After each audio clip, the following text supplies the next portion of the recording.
L'aéroport de Palma est pris d'assaut par des milliers de touristes allemands. La semaine dernière, en moyenne, 80 vols étaient programmés chaque jour entre l'Allemagne et la principale île des Baléares. C'est 4 fois plus que d'habitude.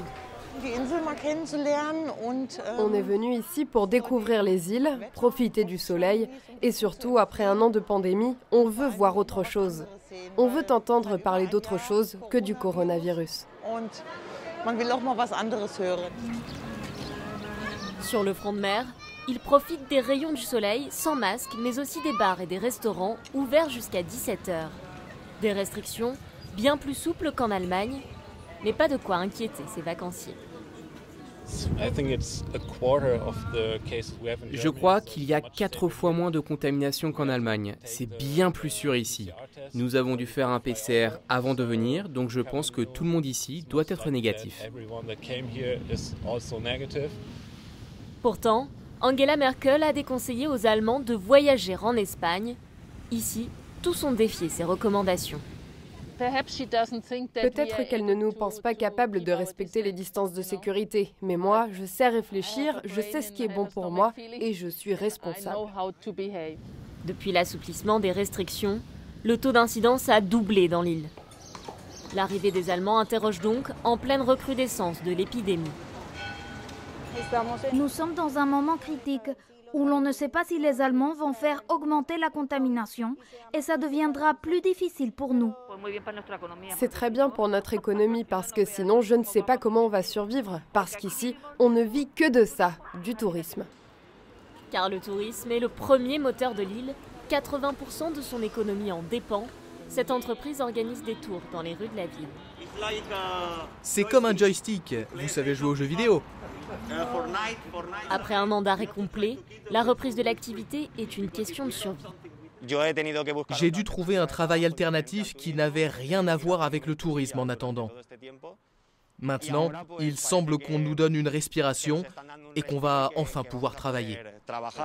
Le secteur appelle désormais à ouvrir les frontières et à faciliter la venue des touristes.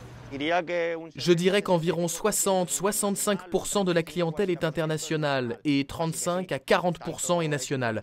C'est important qu'ils laissent venir les étrangers, mais aussi les Espagnols. Car si les étrangers peuvent venir en Espagne, les ressortissants, eux, ont interdiction de quitter leur région. Les frontières des communautés autonomes sont fermées. Cette Madrilène en est la première victime.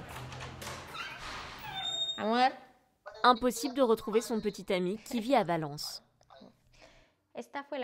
Ça, c'est la dernière photo qu'on a prise ensemble. On ne s'est pas vu depuis Noël. À ce moment, il a pu venir car il avait un justificatif de travail pour quelques jours. Et depuis, on ne s'est jamais revus. C'est très long. Ça pourrait même fragiliser notre relation car la distance, c'est très difficile.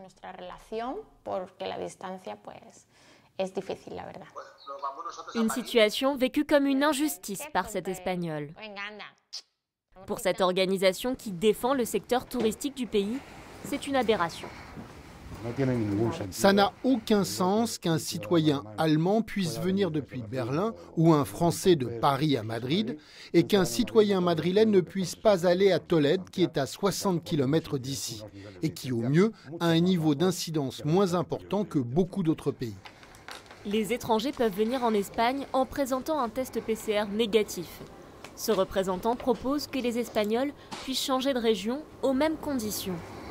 À Madrid, les autorités régionales plaident pour cet assouplissement, mais pour l'instant, la capitale ne peut accueillir que les étrangers, parmi eux, des dizaines de milliers de Français. Ils font vachement gaffe au masque, on sait qu'il faut vachement respecter ça, mais du coup, en respectant ça, on peut sortir, donc on peut parler à des gens, rencontrer des gens, aller au restaurant, avoir clairement une vie sociale, quoi. Mais ces mesures ne sont pas forcément respectées par tout le monde. Cette association de voisins dénonce certains comportements. C'est une situation insoutenable, insupportable. Les voisins prennent des mesures de précaution, des mesures de prévention. Et à côté, comme vous le voyez, les gens dehors ne les respectent pas. C'est très irritant.